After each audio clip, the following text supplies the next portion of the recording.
एक आपको ऐसा तरीका मिले जिसमें आप monthly 1 lakh to 2 lakh withdraw कर सकते हैं। बट ऐसा इन्वेस्टमेंट कहाँ पे करें? पता ही नहीं। बहुत सारे लोग क्या करते हैं, फ्लैट परचेज़ करते हैं या कोई लैंड परचेज़ करते हैं एंड जिसमें एक्सपेक्ट करते हैं कि ये हमें आगे जाके पैसे देगा। बट आज की इस वीडियो में मैं आपको एक तरीका बताने वाली हूँ जिसमें आप 1 लाख से 2 लाख रुपीज़ हर महीने एज़ अ सैलरी जैसे विथड्रॉ कर सकते हैं। ये कैसे पॉसिबल है? ये सब कुछ हम लोग इस वीडियो में डिस्कस करने वाले हैं। इसलिए एंड तक वीडियो देखना, नहीं तो बीच में एक आध इन्वेस्टमेंट प्लानिंग आपसे मिस हो जाएगा। तो आज के इस वीडियो में हम लोग देखने वाले एसआईपी वर्सेस एसडब्ल्यूपी। मतलब एसआईपी क्या होता है, एसडब्ल्यूपी क्या होता है एंड मंथली कैसे पैसे विड्रॉ कर सकते हैं या एक टाइम का इन्वेस्टमेंट कैसे कर सकते हैं। ऐसे बहुत सारी चीजें इस वीडियो में देखने वाले हैं। तो वीडियो स्टार्ट करने से पहले अभी तक आप लोगों ने मेरे चैनल को सब्सक्राइब नहीं किया तो चैनल को सब्सक्राइब कीजिए एंड बेल आइकन दबाना मत भूलिए, क्योंकि आगे आने वाले वीडियो की नोटिफिकेशन आपके पास आनी चाहिए। तो एसआईपी मतलब क्या होता है? एसआईपी मतलब स्टेप बाय स्टेप हम लोग मंथली इन्वेस्ट करते हैं, वीकली इन्वेस्ट करते हैं, क्वार्टरली इन्वेस्ट करते हैं या 2-3 महीने में एक बार इन्वेस्टमेंट करते हैं। वो जो स्टेप बाय स्टेप हम लोग एक जगह पे पैसा जोड़ते हैं ना, उसको हम लोग बोलते हैं सिस्टमैटिक इन्वेस्टमेंट प्लानिंग। अभी मान लीजिए हर महीने 5000 रुपीज इन्वेस्ट करी हूँ आगे आने वाले 20 ईयर के लिए, तो मुझे एग्जैक्टली कितने रिटर्न्स मिलेंगे हम लोग देखते हैं। जैसे कि आप स्क्रीन के ऊपर देखोगे, आप देखोगे एसआईपी में हर महीने मैंने 5000 रुपीज इन्वेस्ट कर दिए।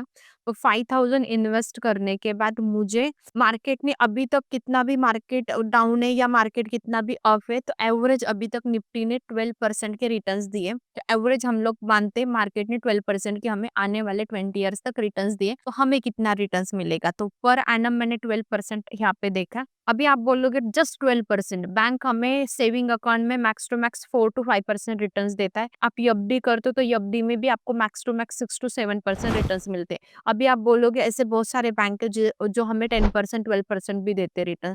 बट आपको पता है जितनी ज्यादा रिटर्न उतनी हाई रिस्क भी उसमें इन्वॉल्व होते हैं, जितने कम रिटर्न उसमें उतनी कम रिस्क भी इन्वॉल्व रहती है। मतलब आपको डिसीजन लेना है। तो आने वाले 20 ईयर्स तक मैं इन्वेस्ट करती हूँ तो मुझे एग्जैक्टली कितने रिटर्न मिलेंगे? अभी आप देखो, मैंने जस्ट 5000 मंथली इन्वेस्ट किए, तो मेरी इन्वेस्टमेंट अमाउंट कितनी होने वाली? तो मेरी investment amount almost 12 lakh rupees होने वाली है। तो यहाँ पे हम लोग हमारी टोटल अमाउंट 20 ईयर के बाद कितनी टोटल अमाउंट बन जाएगी? मेरी टोटल अमाउंट बन जाएगी 12 लाख रुपीज एंड उसके ऊपर मुझे एस्टिमेट रिटर्न्स कितने मिल रहे हैं। मतलब मेरी फाइनल अमाउंट कितनी बन जाएगी? मैंने ये पैसे आगे 20 ईयर्स तक इन्वेस्ट कर दिए तो मेरी फाइनल अमाउंट 12 लाख बन जाएगी एंड मेरी फाइनल अमाउंट बन जाएगी 45 लाख। मतलब लगभग 46 लाख रुपीज हमें यहाँ पे मिल रहे हैं। मतलब हमारी अमाउंट यहाँ पे 12 लाख रुपीज है, उसके ऊपर 12% के इंटरेस्ट हमें मिल रहे हैं। तो पर एनम के अकॉर्डिंग हमारी 46 लाख लगभग अमाउंट हमारी हो जाएगी। मार्केट ने इससे 1% भी ज्यादा रिटर्न्स दे तो आपके इंक्रीज होने वाले, इससे कम भी रिटर्न्स दे तो डिक्रीज होने वाले। बट एसआईपी कहाँ पे स्टार्ट करे, कैसे स्टार्ट करे, कुछ पता ही नहीं। तो आपको डिस्क्रिप्शन बॉक्स में अकाउंट के लिंक मिल जाएगा, उस लिंक से आप अकाउंट बनाते हो तो वहां से आप लोग एसआईपी स्टार्ट कर सकते हो। एंड आपको एसआईपी में फंड कैसे लगाना है, कैसे बाय करना है मोबाइल के थ्रू, ये कुछ भी नहीं पता है तो ऊपर आई बटन में आपको वीडियो मिल जाएगा। उस वीडियो में मैंने स्टेप बाय स्टेप आपको गाइड किया, मोबाइल के ऊपर से एसआईपी कैसे बाय करना है, लैपटॉप के थ्रू एसआईपी कैसे बाय करना है, सब चीजें आपको वहाँ पे स्टेप बाय स्टेप हम लोगों ने गाइड कर दिया। ये होगा एसआईपी का। वही आप देखो, आप 15,000 भी महीने में इन्वेस्ट कर रहे हो फॉर एग्जाम्पल, जैसे कि मेरी सैलरी मान लेती हूँ मैं 50,000 है, मेरे बाकी के खर्चे 35,000 रुपीज चले जा रहे हैं, मतलब 15,000 मेरे यहाँ पे सेव हो रहे हैं। तो मैं ये 15,000 एसआईपी में इन्वेस्ट कर दी, तो 15,000 इन्वेस्ट करने के बाद मेरी फाइनल अमाउंट 36,000 हो जाएगी एंड उसके ऊपर मुझे 1.37 लाख के रिटर्न्स मिलेंगे। मतलब 1 करोड़ 37 लाख रुपीज मुझे यहाँ पे फाइनल 20 ईयर के बाद मिल जाएंगे। तो ये होता है कंपाउंडिंग का बेनिफिट। तो आपको एसआईपी स्टार्ट करनी चाहिए, आप भले 500 से स्टार्ट करो, भले 5000 से स्टार्ट करो, पर हर किसी को एक इन्वेस्टमेंट प्लान उसका रेडी रखना चाहिए। अभी आप आज से पैसे इन्वेस्ट कर रहे हो, 20 ईयर के बाद आप रिटायर हो रहे हो तो आपके पास इतने पैसे हो सकते हो। बट आप तब जाके इन्वेस्टमेंट का प्लानिंग करोगे तो आप इतने पैसे नहीं कमा सकते, इतनी अमाउंट नहीं जमा कर सकते। वही आपने एसडब्ल्यूपी किया। अभी एसडब्ल्यूपी किसके लिए सही है या एसडब्ल्यूपी किसको करना चाहिए? मान लेती हूँ कोई एक ऐसा XYZ पर्सन है को अभी उसके पास एक अच्छी खासी अमाउंट है, जो सोच रहा पुणे या मुंबई जैसे लोकेशन पे हम लोग फ्लैट लेते हैं एंड अभी 2 CR का फ्लैट लेके रखते हैं। फॉर एग्जाम्पल मुझे ऐसा लग रहा है कि पुणे में जाके मैं 1 CR या 2 CR का अच्छे लोकेशन पे फ्लैट लेने वाली हूँ। अभी आपको भी पता है पुणे में वाकड़ होगा, हिंजेवाड़ी होगा, आप 2 या 3 BHK का फ्लैट लेने जाते हो तो आराम से 1 CR से 2 CR रुपीज लगते उसके लिए, एक अच्छे लोकेशन। एंड वो फ्लैट आप रेंट पे देते तो मेरे अकॉर्डिंग, जैसे जैसे मेरा खुद का जो फ्लैट है उसमें कितना रेंट आता है, 25,000 रुपीज का रेंट आता है।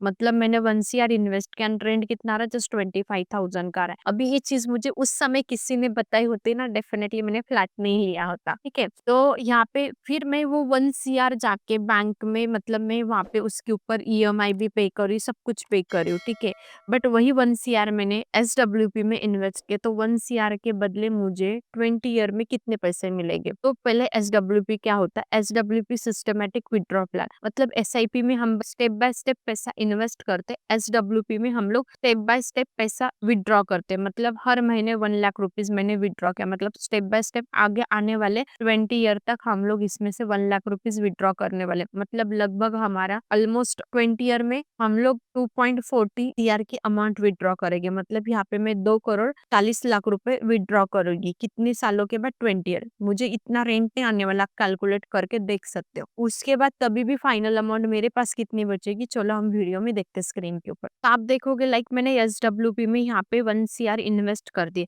अभी आप किसी के पास 1 लाख होगा, किसी के पास 20 लाख होगा, उस अकॉर्डिंग आप कैलकुलेट कर सकते हैं। कैलकुलेटर आपको गूगल के ऊपर मिल जाएगा। जस्ट यहाँ पे मैंने 1 CR एंटर कर दिया। तो यहाँ पे मैं 1 CR इन्वेस्ट कर रही हूँ एंड उसी में मुझे मंथली 1 लाख रिटर्न्स लेने। एवरेज मार्केट ने मुझे 12% रिटर्न्स दिए। तो मार्केट ने पर एनम मुझे एक्सपेक्टेड रिटर्न 12% मैंने यहाँ पे पकड़ लिए एंड आगे आने वाले 20 ईयर्स तक ये चीजें मैं कंटिन्यू करती हूँ एज इट इज। तो आप देखोगे यहाँ पे टोटल इन्वेस्टमेंट अमाउंट मेरी 1 CR है। टोटल विड्रॉ अमाउंट मेरी कितनी हो जाएगी, मतलब मैंने monthly like 1 lakh rupees salary ली, या लाइक मैंने मेरा कोई फ्लैट लिया था 1 CR का जिसकी रेंट अमाउंट 1 लाख रुपीज थी, जो मुझे हर महीने आने वाले 20 ईयर तक मिल गई। या आप सैलरी पकड़ लो, आपको जो समझना है वो समझ लो। एंड 1 लाख रुपीज हर महीने मैंने आगे आने वाले 20 ईयर्स तक ये अमाउंट विड्रॉ की, तो मेरी अमाउंट विड्रॉ कितनी होने वाली, 2.40 CR होने वाली। मतलब लगभग मेरी 2,40,000 रुपये अमाउंट होने वाली। एंड उसके बाद तभी भी फाइनल अमाउंट मेरे पास कितनी बचेगी, मेरे जो 1 CR मैंने इन्वेस्ट किए थे SWP में, तभी भी मेरी फाइनल अमाउंट 53 लाख समथिंग कुछ बचने वाली, या 54 लाख के नियर बचने वाली। अभी इसमें आपने लगभग 1% और एक्सपेक्ट किया तो आपकी 1 CR एज इट इज भी बचेगी। लाइक मार्केट ने आपको 13% के रिटर्न दिए, तो आप उस अकॉर्डिंग भी देख सकते हैं, बट 12% एवरेज दिए, मिनिमम उतने ही दिए, तो हमने एकदम मिनिमम वाला ही कैलकुलेशन निकाला है। तो आप मुझे कमेंट बॉक्स में बताना, फ्लैट लेना सही है? अभी आप ऑलरेडी आपके पास घर है रहने के लिए एंड आप इन्वेस्टमेंट के लिए फ्लैट ले रहे हो, तो फिर वो सही नहीं। बट मेरे पास रहने के लिए घर नहीं है, तो मुझे डेफिनेटली घर लेना चाहिए, क्योंकि रेंट के घर में आपको भी पता है कितने सारे दिक्कत होते। आप हमारा पेंट खराब करे, आपने यहाँ पे ड्रिल किया, ऐसे बहुत सारे दिक्कत होते।